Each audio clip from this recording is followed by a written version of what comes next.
What's going on, guys? My name is Rising, and welcome back to another gun guide for Call of Duty Mobile. This is the series where we focus on in-depth breakdowns, tips, builds, and class setups for every single weapon in Call of Duty Mobile's multiplayer. And in today's episode, we're covering another buffed weapon of this season, the Fennec submachine gun.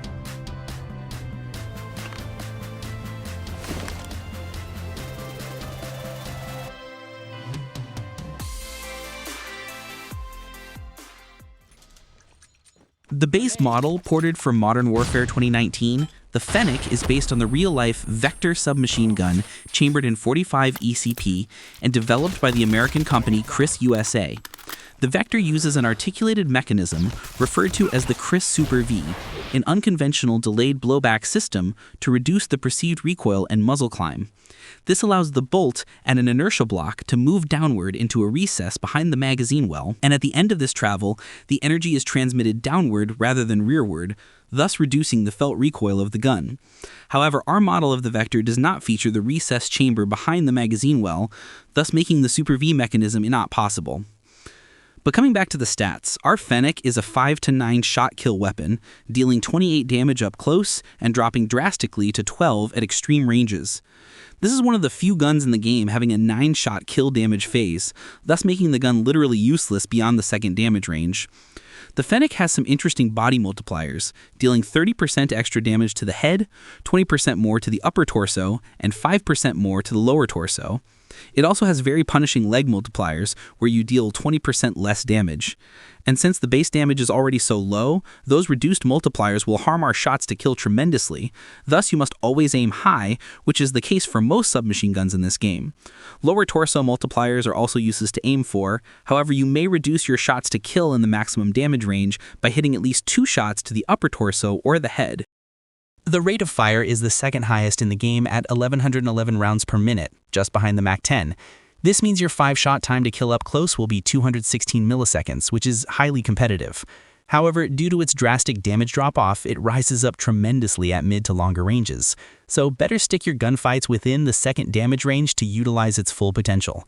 And if you're lucky enough, you can achieve a 4-shot time to kill of 162 milliseconds by hitting at least 2 shots to the upper torso or the head. But with the time to kill out of the way, let us look at its range profile. And as we can see, our base 5-shot range extends just up to 11.5 meters, beyond which it is a 6-shot kill up to 17 meters. After that, it drops drastically and is not recommended to challenge gunfights beyond that. But how does it compare to similar weapons in its category? Well, it is kind of a mixed bag here. The Mach-10 has a better 5-shot range than the Fennec, and guns like the VMP, MSMC, and the QXR can kill in 4 shots, whereas the Fennec can't, at least for its base damage values. But apart from the Mach-10, its maximum damage range does stretch to a nice competitive margin, and unlike the Mach-10, we can improve its range profile by stacking attachments. So even if the base Fennec may look somewhat average, kitting it up will definitely improve its practical performance. And comparing with other top-tier weapons, we see that it does have a competitive time to kill up to the second damage range. More on this will come later while discussing on its builds. As for its accuracy, the base aim-down sight spread is terrible for a submachine gun, but for its hip-fire spread, it is the best in its category, at least for the initial spread, so you can just hip-fire on your enemies at point blank. However, its hit flinch is the worst in its category, which heavily restricts its usage at mid to longer ranges. Its bullet impact is also below SMG standards, and for its recoil, this is again another factor that restricts its usage beyond close ranges. The recoil climb is extremely high and may throw your aim off if you're not aware of it. You must be well acquainted with the pattern before using the gun in your multiplayer matches. As for its handling, the aim-down sight time is now tied with the MSMC, being the fastest in its category at 180 milliseconds. However, by whatever reason, its sprint-to-fire time is the slowest in its category. This sprint-out time is more in the lines of a light machine gun, and you must take care of that while building the Fennec, as the gun is meant to be used in close quarters. All of its mobility values are well above SMG standards, thus encouraging a more aggressive playstyle. The magazine capacity is standard at 30 rounds with 120 in reserve. However, you'll empty your mag in no time because of its extremely fast rate of fire. So to compensate for that, our reload times are very fast at 0.99 seconds for its tactical reload and 1.13 seconds for its empty reload. This does encourage you reloading quite often after getting a couple kills. And for its last base stats, we have its material penetration, which is pretty standard for an SMG. And as I always say, FMJ is not a worthwhile attachment for a submachine gun. And with that, we've covered all of the base stats of the Fennec. And I know many of you guys might be thinking, where is the Akimbo attachment? Don't worry, I got you covered. The Fennec was the first and the only SMG in the game that features an Akimbo attachment. The stats in the menus doesn't really say much, so let us quickly cover all of its important stats. For the starters, the Fennec now has 5 different damage phases, while all of its base values are pretty much halved, requiring you a lot more shots to kill compared to its single counterpart. The Fennec also loses most of its body multipliers. However, its leg multipliers are improved from 0.8 times to 0.9 times. For its accuracy, the ADS spread value is bugged and matched with its improved hipfire spread, but that doesn't matter since you do not ADS at all. The flint resistance is also reduced while its bullet impact is improved. Its recoil is also increased by a significant amount, to a point where I literally had to scale down my figure to accommodate its 15-round recoil pattern. However, controlling its recoil while firing from the hip is much easier than aim-bound sight.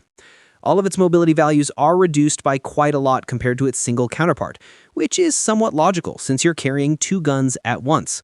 This also indirectly improves your net magazine size at 60 rounds with 240 in reserve. However, its reload times are nearly doubled at 2.15 seconds for its tactical reload and 2.34 seconds for its empty reload. And that wraps up with the Akimbo attachment for the Fennec. In my opinion, you're better off using this single Fennec than dual wielding, as the era of Akimbo is long over. But with that out of the way, let us now see how to build the weapon.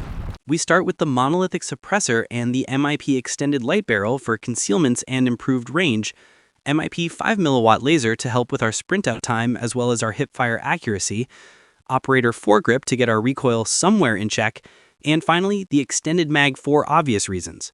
With this build, we've improved 2 of its major weaknesses, being the high recoil and its suboptimal sprint out time.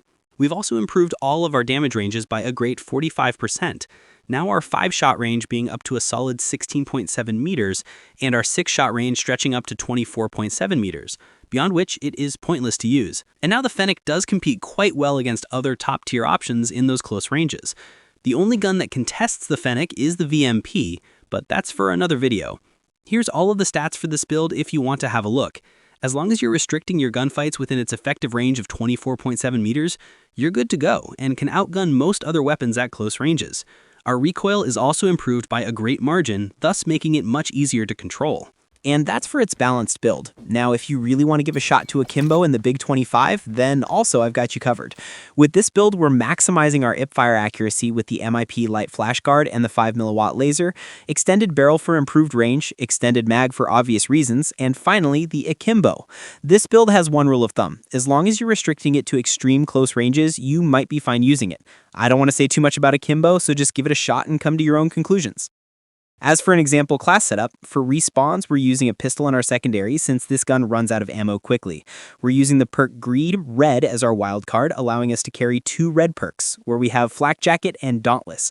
And for the other 2 perks, we have Quick Fix and Hardline. For the lethal equipment, we have a Molotov Cocktail, and for the tactical, we have a trophy system. Operator skills and score streaks can be chosen as preference. For Search and Destroy, I prefer using a knife as the secondary, but you can use a pistol if you want. We have a frag grenade as the lethal equipment, and a stim as the tactical. We're also using Restock as our additional red perk so that we can cycle through our throwables, and Dead Silence for obvious reasons. You may also use Skulker in the primary red slot if you want an improved strafing, but that's up to you. And with that is going to wrap it up on the gun guide for the newly buffed Fennec. As for my thoughts on the weapon, this used to be the best weapon for aggressive playstyle until the VMP took it over. But still, you can see many players using the Fennec and dominating close quarters. It is no doubt a top-tier weapon, its only weakness being the existence of the VMP. If you want a detailed comparison between these 2 weapons, then let me know in the comments down below. I'm not an SMG main, but I can comfortably say that if you like aggression, then the Fennec will definitely be one of your top picks. But of course, those were just my thoughts on the Fennec. Now I'd love to hear from you guys. What do you think of this weapon? Do you have the same thought just as mine? Or you still feel it to be somewhat difficult to use? Just let your thoughts in the comment section down below. I'll be covering the buffed weapons of this season first before moving to something else. So if you have anything in mind, let me know which one you want me to cover next. Also, if you have any other video ideas in mind, then let me know as well. Just for your information, I'm not doing a top weapons list this season, as the meta is literally the same as the last one. So if you want to see my top weapons list, I'll leave the link of the video in the description down below. Join my Discord server to gain access to all of my recommended builds for all of the weapons as well as other in-depth analysis. Make sure to subscribe and leave a like on this video, and I'll catch you guys on the next one.